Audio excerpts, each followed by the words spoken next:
السلام علیکم ورحمۃ اللہ وبرکاتہ۔ آج ہم سورہ یونس کی آیت نمبر 65 سے شروع کریں گے انشاءاللہ۔ اعوذ باللہ السمیع العلیم من الشیطان الرجیم، بسم اللہ الرحمن الرحیم۔ ولا يحزنك قولهم ان العزت للہ جمیعا، اور آپ کو نہ غمزدہ کرے ان کی بات، ان کا کہنا، یعنی کافروں کی باتیں آپ کو غمزدہ نہ کریں۔ ان العزت للہ جمیعا، بے شک تمام عزت اللہ کے لیے ہے، یعنی اس کے اختیار میں ہے۔ هو السمیع العلیم، اور وہ بہت اچھی طرح سننے والا اور بہت اچھی طرح جاننے والا ہے۔ پچھلی آیات میں اللہ تعالیٰ نے مشرکین کے عقائد اور ان کے اعمال کا ذکر کرتے ہوئے پھر اولیاء اللہ کی تعریف بیان کی ہے کہ ان پر دنیا میں بھی ان کے لیے بشارت ہے اور آخرت میں بھی، اور یہ اس طرح غم اور خوف میں مبتلا نہیں ہوتے جس طرح جاہل لوگ مبتلا ہو جاتے ہیں، اور آخرت کے خوف اور غم سے یہ بالکل مبرہ کر دیے جائیں گے۔ تو فرمایا کہ اے نبی صلی اللہ علیہ وسلم، اگر ان تمام باتوں کو سن کر بھی اور نیک لوگوں کی نعمتوں کا تذکرہ سن کر بھی کافر لوگ مسلمان نہیں ہوتے، اور آپ کو وہ مختلف قسم کے طعنے دیتے ہیں، جادوگر کہتے ہیں، نعوذ باللہ خود بنانے والا، جھوٹ بولنے والا، اور طرح طرح کے الزامات لگاتے ہیں، تو آپ ان کی باتوں سے غمزدہ نہ ہوں، عزت تو اللہ کے ہاتھ میں ہے۔ یہاں ان العزت للہ جمیعا سے ایک اور بھی بات معلوم ہوتی ہے، وہ یہ ہے کہ ظاہر ہے کہ ہر انسان کی یہ طبیعت ہے کہ وہ عزت کو پسند کرتا ہے، تو اللہ تعالیٰ نے یہاں یہ دعوت دی ہے کہ جس شخص کو عزت چاہیے، جو یہ چاہتا ہے کہ اسے دنیا میں بھی اور آخرت میں بھی کوئی مقام ملے، تو وہ اللہ کی طرف آ جائے، کیونکہ عزت ساری اللہ ہی کے پاس ہے، اور یہ اللہ تعالیٰ کا وعدہ بالکل سچا ہے۔ ہم دیکھتے ہیں کہ علماء کرام اور ان سے پیچھے چلے جائیں تو محدثین اور دیگر جو اولیاء اللہ، صحابہ کرام رضوان اللہ علیہم اجمعین، اور ان کے تابعین اور ان کے تابعین، یہ سب یعنی ان کے تذکرے آج بھی دنیا میں زندہ ہیں، اور لا تعداد انسان ایسے ہیں جو بڑی عزت کے ساتھ ان کا نام لیتے ہیں، حتیٰ کہ مسلمان تو مسلمان ہیں، غیر مسلم بھی ان کی عزت اور توقیر کرتے ہیں اور ان کی زندگیوں کو پڑھتے ہیں۔ اور جس طرح سیدنا عمر رضی اللہ تعالیٰ عنہ ہیں، دیکھیں کہ یہ مسلمانوں کے ایک بہت بڑے جرنیل ہیں اور بہت بڑے یہ ایک حکمران ہیں، تو لیکن کافر ان کی زندگی کو پڑھتے ہیں اور بہت سی چیزیں ان کی زندگی سے سیکھتے ہیں۔ تو یہ کیا ہے؟ یہ سب عزت ہے۔ پھر آپ دیکھیں کہ اگر ایک عالم دین فوت ہو جاتا ہے تو عالم دین دنیا میں رہتے ہوئے بھی لوگوں کو کچھ نہیں دیتا سوائے دین کی تعلیم کے، لیکن لوگ اس کی منہ پہ بھی عزت کرتے ہیں اور بعد میں بھی، اور اگر وہ فوت ہو جائے تو جس قدر لوگ عقیدت کے ساتھ اس کے جنازے میں شریک ہوتے ہیں، شاید کسی حکمران کے جنازے میں بھی ایسے نہیں جاتے۔ تو یعنی اللہ کے اس وعدے کی تصدیق کے بے شمار واقعات ہم اپنی زندگی میں دیکھ سکتے ہیں۔ اللہ تعالیٰ نے یہاں دلیل کے طور پر فرمایا الا ان للہ من فی السماوات و من فی الارض، خبردار بے شک اللہ ہی کے لیے ہے جو کچھ آسمانوں میں ہے، یعنی من یہ عاقل کے لیے بولا جاتا ہے، حالانکہ دنیا میں بے شمار چیزیں ایسی ہیں جو غیر عاقل ہیں، یعنی انسانوں کی طرح وہ باشعور نہیں ہیں، لیکن یہاں من کہا گیا ہے کہ یعنی جو مخلوقات باشعور ہیں ان کی فضیلت کے لیے، ان میں انسان ہیں، جن ہیں، فرشتے ہیں، تو ان کے ماتحت باقی تمام چیزوں کی ملکیت اللہ ہی کے پاس ہے، یعنی انسانوں کے ساتھ ساتھ انسانوں کی تو ہے ہی نا، تو ان کے ساتھ باقی تمام چیزیں بھی اللہ کی ملکیت میں ہیں۔ ومن فی الارض، جو کچھ زمین میں ہے، وما یتبع الذین یدعون من دون اللہ شرکاء، اور نہیں پیروی کرتے وہ لوگ جو پکارتے ہیں اللہ تعالیٰ کے سوا شریکوں کو، ان یتبعون الا الظن، نہیں وہ پیروی کرتے مگر گمان کی۔ ظن کا لفظ کئی معنی میں آتا ہے، اور یہاں اس کا معنی یہ ہے کہ یہ صرف ان کی ایک خیالی چیز ہے، حقیقت نہیں ہے۔ یعنی جتنے بھی شرکاء ہیں، چاہے انسانوں کو شریک بنا لیں یا بتوں کو بنا لیں یا کسی بھی چیز کو بنا لیں، اللہ کی مخلوقات میں سے کسی بھی چیز کو اللہ کا شریک بنا لیں، اس کے متعلق جو بھی ان کا عقیدہ ہوگا وہ سب خیالی ہے، ان میں کوئی حقیقت نہیں ہے۔ کہ یہ لوگ کہتے ہیں کہ یہ رزق دینے والا ہے، یہ اولاد دینے والا ہے، یہ بخار سے شفا دینے والا ہے، یہ چیچک سے شفا دینے والا ہے، یہ فلاں بیماری سے شفا دینے والا ہے، نعوذ باللہ من ذالک۔ یہ حقیقت کے بالکل خلاف ہے، صرف یہ ایک خیالی بات ہے۔ وَإِنْهُمْ إِلَّا يَخْرُصُونَ، اور نہیں ہیں وہ مگر اٹکل لگاتے۔ یعنی اگر ان سے پوچھا جائے کہ بھئی تم یہاں کیوں آتے ہو اور کسی مزار پر تیل چڑھاتے ہیں، کسی پر جھاڑو رکھ کے آتے ہیں، کسی پر کپڑے چڑھاتے ہیں، بھی ایسا کیوں کرتے ہو؟ تو وہ کہیں گے کہ وہ ہمارے بڑے بھی ایسے ہی کرتے ہیں، یا وہاں کے لوگ سارے اس مزار پر آنے والے ایسے ہی کرتے ہیں۔ اس کے علاوہ ان کے پاس اور کوئی دلیل نہیں ہوتی، کیونکہ اگر وہاں جانے والوں میں سے کوئی شفا یاب ہوتا ہے تو ڈاکٹروں کے پاس بھی ہوتے ہیں، ہر جگہ پہ ہی ہوتے ہیں، پھر ان کی تخصیص کیا ہوئی؟ ان کی خاصیت تو یہ ہونی چاہیے تھی نا کہ ان جگہوں پر آنے والا کوئی بھی نامراد نہ ہوتا، لیکن ہم دیکھتے ہیں کہ بے شمار نامراد ہیں۔ تو پھر جب دوسروں کے پاس جانے والے بھی کچھ اپنی مراد کو پا لیتے ہیں اور کچھ نہیں، تو پھر اس کی حقیقت کیا ہے؟ حقیقت یہ ہے کہ ان سب کے ماورا ایک ایسی ذات ہے جو اپنی مرضی سے کسی کو شفا دیتی ہے، کسی کو اولاد دے دیتی، جو چیز اللہ تعالیٰ چاہتا ہے کسی کو دینا وہ دے دیتا ہے۔ اور یہ انسان کی غلطی ہے کہ اسے جب وہ نعمت ملتی ہے تو وہ کسی اور کا نام لگا دیتا ہے۔ فرمایا هو الذی جعل لکم اللیل لتسکنوا فیہ والنہار مبصرا،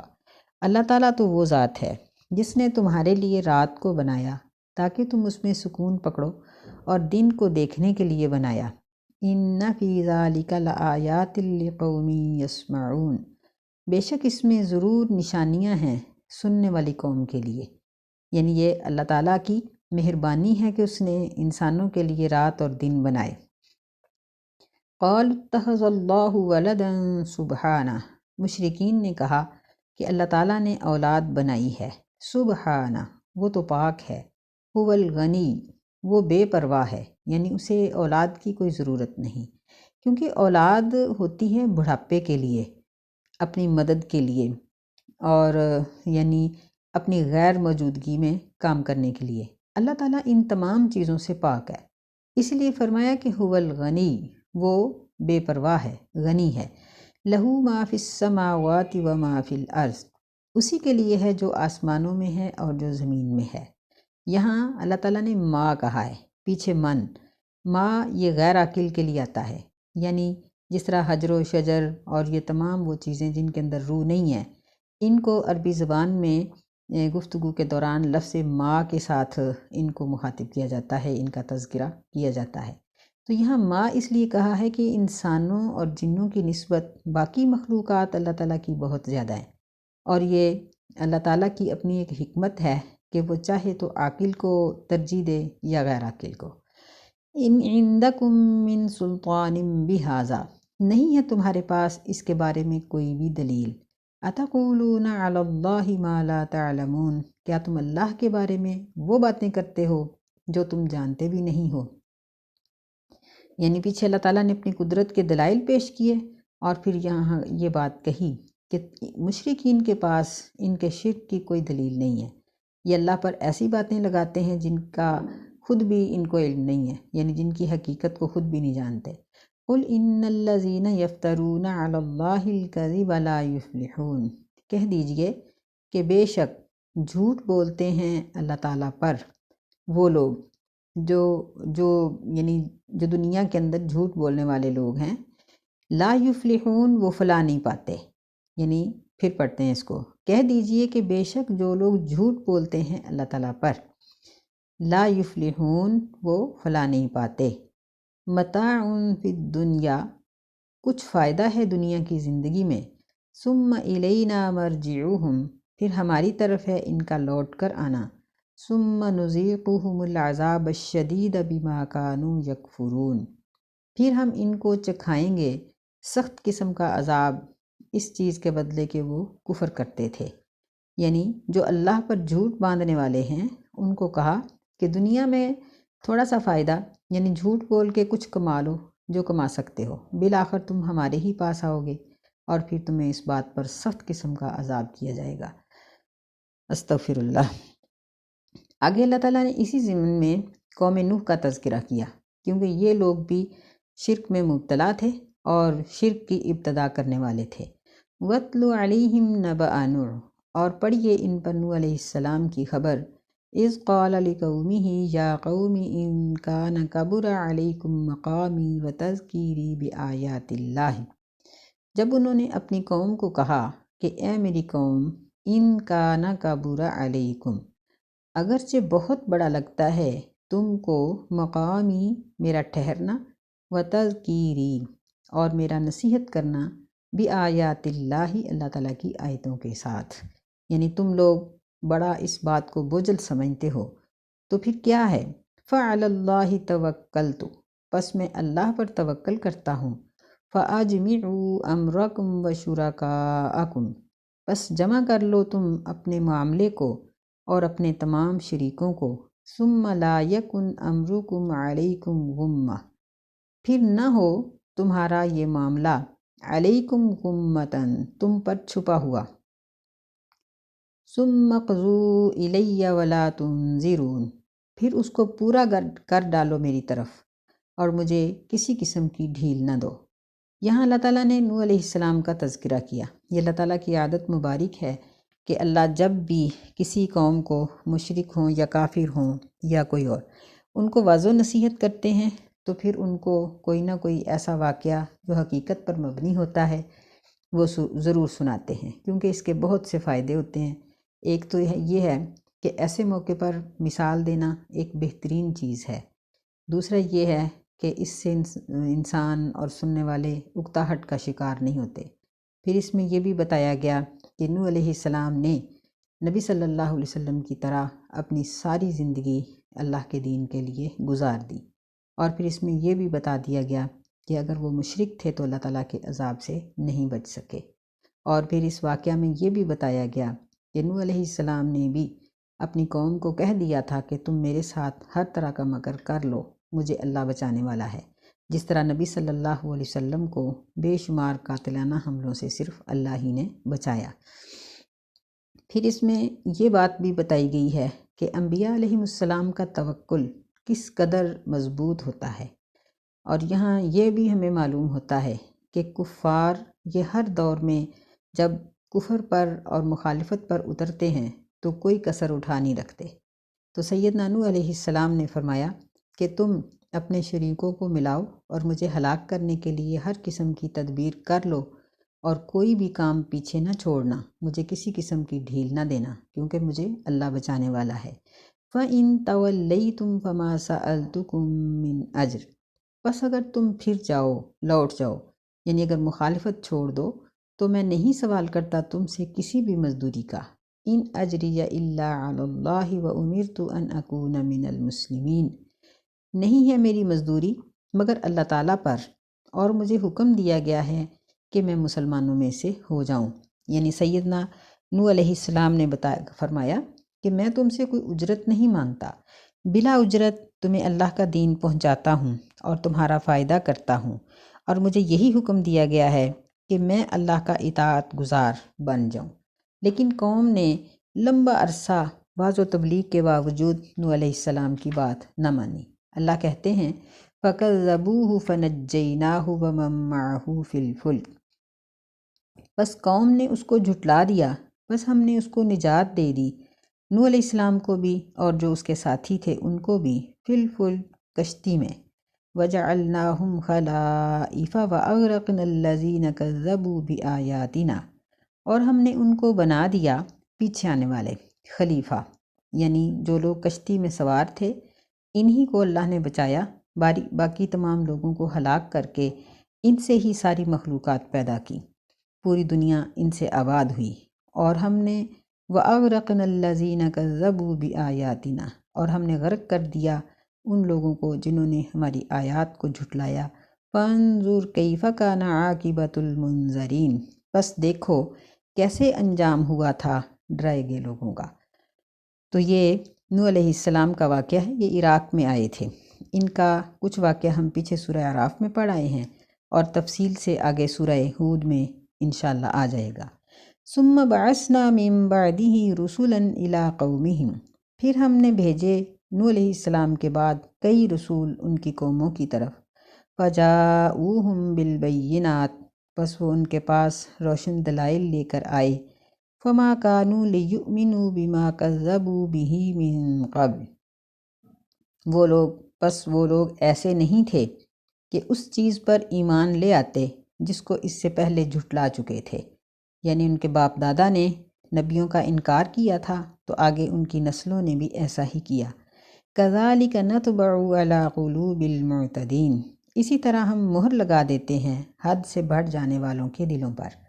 یعنی وہ تمام انبیاء جن کا ذکر قرآن مجید میں مختلف جگہوں پر آتا ہے، ابراہیم علیہ السلام ہیں، ہود علیہ السلام ہیں، صالح علیہ السلام ہیں، شعیب علیہ السلام، لوط علیہ السلام، ان تمام کی طرف اللہ تعالیٰ نے اس ایک آیت میں اشارتاً بات کی ہے۔ ثم بعثنا من بعدهم موسیٰ وہارون الی فرعون وملئہ، پھر ہم نے بھیجا ان کے بعد موسیٰ علیہ السلام کو وہارون اور ہارون علیہ السلام کو الی فرعون وملئہ، فرعون اور اس کے سرداروں کی طرف، بآیاتنا، اپنی نشانیوں کے ساتھ، فاستکبروا، پس انہوں نے تکبر کیا، یعنی اپنے آپ کو بڑا سمجھا اور اللہ کے حکم کو اور انبیاء کی باتوں کو چھوٹا سمجھ کر انکار کر دیا۔ وَكَانُوا قَوْمًا مُجْرِمِينَ، اور وہ تھے مجرم قوم۔ ان کا واقعہ ہم تفصیل سے پیچھے 9ویں پارے کے شروع میں پڑھائے ہیں۔ فَلَمَّا جَاءَهُمُ الْحَقُّ مِنْ عِنْدِنَا، پس جب ان کے پاس حق آیا ہماری طرف سے، قَالُوا إِنَّ هَذَا لَسَاحِرٌ مُبِينٌ، تو قوم فرعون نے کہا کہ بے شک یہ تو ضرور جادوگر ہے ظاہری طور پر، یعنی موسیٰ علیہ السلام کو انہوں نے جادوگر کہا۔ قَالَ مُوسَىٰ أَتَقُولُونَ لِلْحَقِّ، موسیٰ علیہ السلام نے فرمایا کیا تم حق کے بارے میں کہتے ہو؟ لما جاءکم، جب بھی تمہارے پاس حق آتا ہے، اسحر ھذا، کہ یہ جادو ہے، ولا یفلح الساحرون، حالانکہ جادوگر تو فلاح نہیں پاتے۔ یعنی موسیٰ علیہ السلام نے ان کی 3 قسم کی باتوں کا جواب دیا ہے جس کو اللہ تعالیٰ نے ایک آیت میں ذکر کیا۔ پہلی بات یہ ہے کہ موسیٰ علیہ السلام جو تعلیمات لے کر آئے ہیں وہ حق ہے، نہ حق نہیں ہے نہ بناوٹی چیز ہے۔ دوسری بات یہ ہے کہ یہ لوگ اس کو جادو کہتے ہیں، اور حالانکہ موسیٰ علیہ السلام کی تعلیمات اور ان کے معجزے جادو نہیں ہیں۔ تیسری جو ان کی بات تھی کہ وہ یہ سمجھتے تھے کہ یہ شخص یعنی موسیٰ علیہ السلام ہم پر غالب آ جائیں گے، جس طرح آگے ذکر آ بھی رہا ہے کہ وہ اپنی قوم کو یہ کہتے تھے کہ یہ تم پر غالب آ کر تم سے تمہارا ملک اور حکومت چھیننا چاہتا ہے۔ تو موسیٰ علیہ السلام نے فرمایا کہ جادوگر تو کبھی کامیاب نہیں ہوتے، ان کا جادو تو یعنی ایک کا اگر ہوتا ہے جادو، دوسرا اس سے بڑھ کے کرتا ہے، تیسرا اس سے بڑھ کے، تو یہ تو ناکام ہو جاتے ہیں، تم لوگ تو اپنی بات میں خود ہی جھوٹے ہو۔ قالوا اجئتنا لتلفتنا عما وجدنا علیہ آباءنا، قوم نے کہا کیا آیا ہے تو ہمارے پاس تاکہ تو ہمیں روک دے اس چیز سے، عما وجدنا، جس پر ہم نے پایا اپنے باپ دادا کو، یعنی ان کا دین ہم سے چھیننا چاہتے ہو۔ وَتَكُونَ لَكُمَ الْكِبْرِيَاءُ فِي الْأَرْضِ، اور ہو جائے تم دونوں کے لیے زمین میں بڑائی، یعنی فرعون نے ان کا ذہن اس طرح سے گندا کر دیا، وہ کہنے لگا کہ یہ تمہاری حکومت، تمہارے عہدے، تمہارے گھر بار اور تمہارے اوپر قبضہ کر کے تمہاری دولت کو چھیننے کے لیے یہ سارا کچھ کر رہے ہیں۔ تو قوم نے یہ بات ان کو موسیٰ علیہ السلام کو کہہ ڈالی اور کہنے لگے کہ وَمَا نَحْنُ لَكُمَا بِمُؤْمِنِينَ، اور نہیں ہیں ہم تم دونوں پر ایمان لانے والے۔ وَقَالَ فِرْعَوْنُ ائْتُونِي بِكُلِّ سَاحِرٍ عَلِيمٍ، اور فرعون نے کہا کہ لے آؤ میرے پاس ہر جاننے والے جادوگر کو،